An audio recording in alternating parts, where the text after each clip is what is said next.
नाज़रीन, ये असां वटि शेख मौला मेड़ जा ही रहवासी आहिनि, लाल बख्श शेख ऐं संदसि पुटु वहीद अली शेख। हिननि हिते असां वटि एहतिजाज कयो आहे ऐं हंगामी प्रेस कॉन्फ्रेंस कई आहे।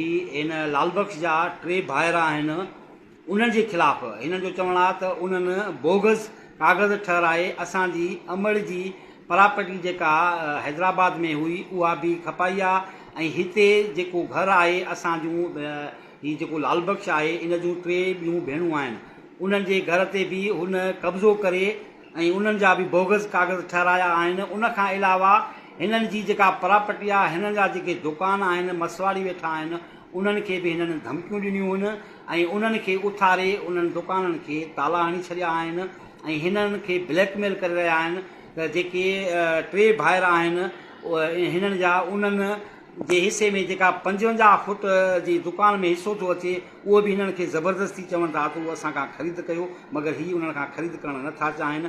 वधीक ही पाण हिते मौजूदु आहिनि, हिननि खां पुछंदासीं त असुल में मामिलो छा आहे। जी दादा, अस्सलाम वालेकुम। वहीद अली शेख लाल बख्श जो पुटु आहियां मां। अॼु सुबुह जो टे चाचा लाल बख्श जा ॿाहिरि मतिलबु टे चाचा मुंहिंजा दुकान ते अची फशरी करे विया। दुकान जा असांजे किरयाने वारे शीशा भञी विया। कहिड़ी ॻाल्हि त उन्हनि जा नाला छा आहिनि? उन जा चाचनि जा नाला आहिनि ज़ुल्फ़कार अली शेख, जंहिंखे रशीद चवंदा आहिनि, इमरान हुसैन शेख जेको लाटकाणे रहंदो आहे, अज़ीम हुसैन शेख बि चाचो आहे असांजो।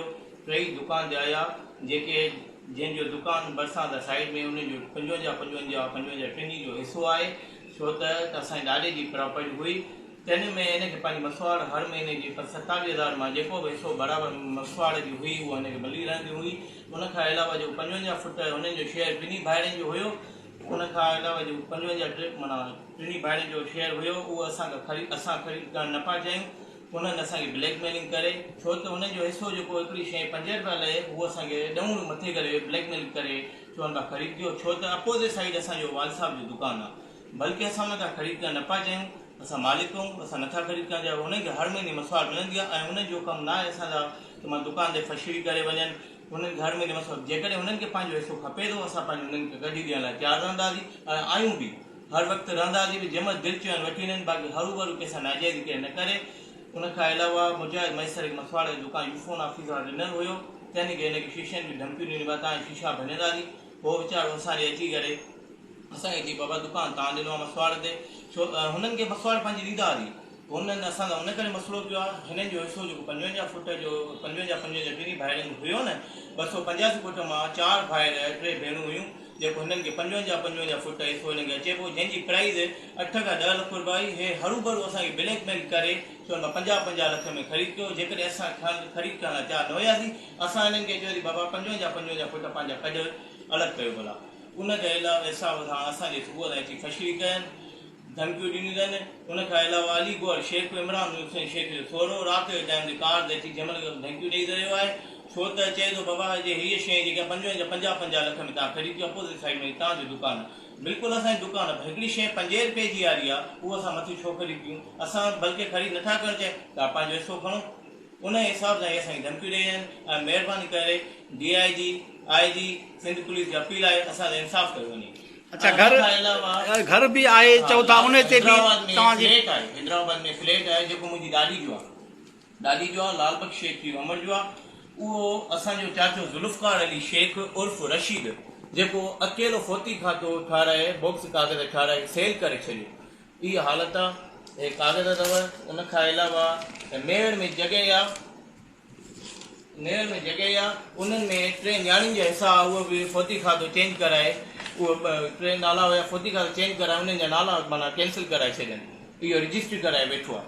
जंहिंजे करे असां 4 औलाद आहियूं, जेके 4 औलाद 4 भाइर 3 भेणूं आहिनि पाण में।